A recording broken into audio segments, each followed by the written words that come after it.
Chris Hayes invited on Americans for Prosperity, Pennsylvania State Director Jennifer Stefano, forgive me for not knowing exactly how to pronounce that.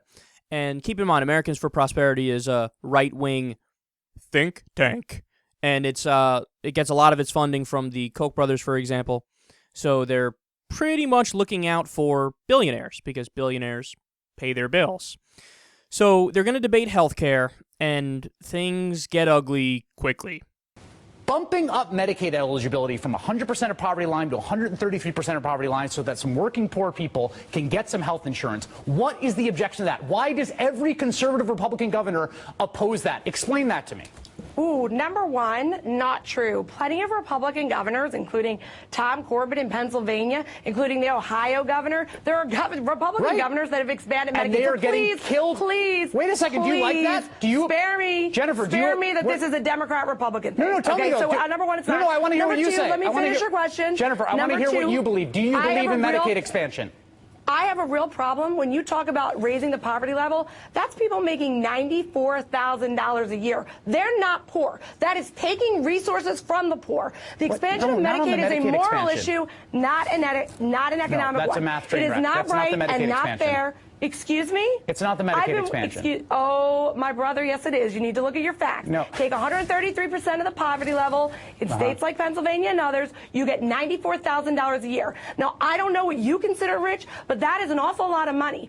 I consider the poor, they do deserve a safety net. They do deserve help. And right now, Medicaid has failed those people. It is a moral issue. Do you know that people on Medicaid are Jennifer, Wait a minute. Wait a second. But here's the thing.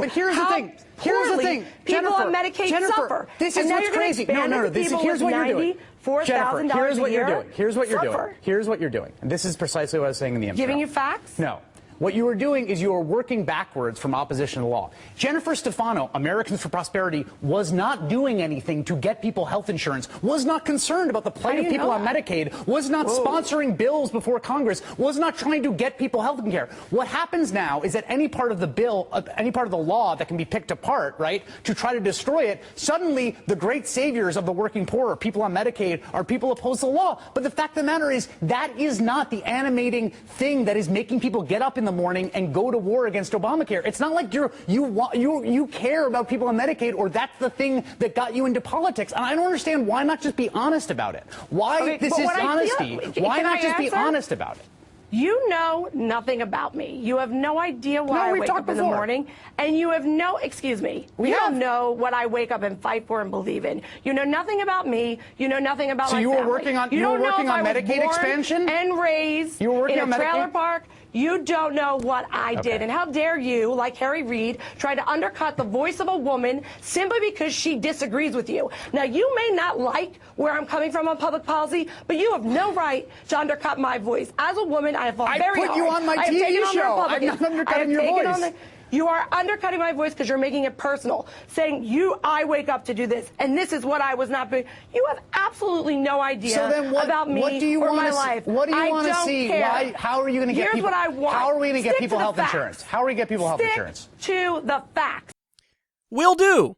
So let's start with your glaring errors.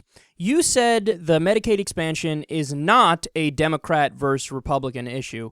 And also, by the way, when Chris Hayes pushed you on that and said, I want to know, okay, do you believe in the Medicaid expansion? You wouldn't answer that question. Gee, I wonder why. Could it be because you're against it? I'm not sure. Well, 25 states rejected the Medicaid expansion. Okay, 25 states. Every Democratic governor accepted it. Every single one. Only 4 Republican governors accepted it.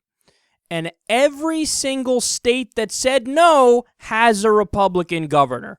Point 1 to Chris Hayes. So, you're wrong on the facts. Then you claim the Medicaid expansion covers people making $94,000 a year? Wrong on the facts, and embarrassingly so. The Medicaid expansion covers up to 133% of the federal poverty level. So why she's bringing in state poverty levels, your guess is as good as mine. Maybe she just flat out doesn't understand Obamacare or how the law is written, or she's purposely diverting you. But it's 133% of the federal poverty level. So for a family of 4, that level is $23,850 a year. 133% of that is $31,721 a year. Does that sound like $94,000 to you? It covers up to $31,721 for a family of 4, and this dumbass is saying it covers up to $94,000, and she's saying it so confidently. Like, I know I'm right, $94,000. Whoa, check yourself before you wreck yourself. The louder they are, the harder they fall, apparently, because you're making yourself look like a moron right now. It wasn't even like, I think it's $94,000. It was like, it's $94,000. Goodness gracious. Now, more facts. You want to talk about, is Obamacare good for people or bad for people? Well, let's break it down a little bit. Obamacare saved 67,482 people who had pre-existing conditions and were rejected by greedy insurance companies. Now they are covered. I wonder how those 67,482 people feel. 3.1 million young adults were insured now because they can stay under their parents' health care plan until they're 26 years old. Thank you, Obamacare. 20.4 million women gained access to preventative services, like mammograms, cervical cancer screenings, and prenatal care.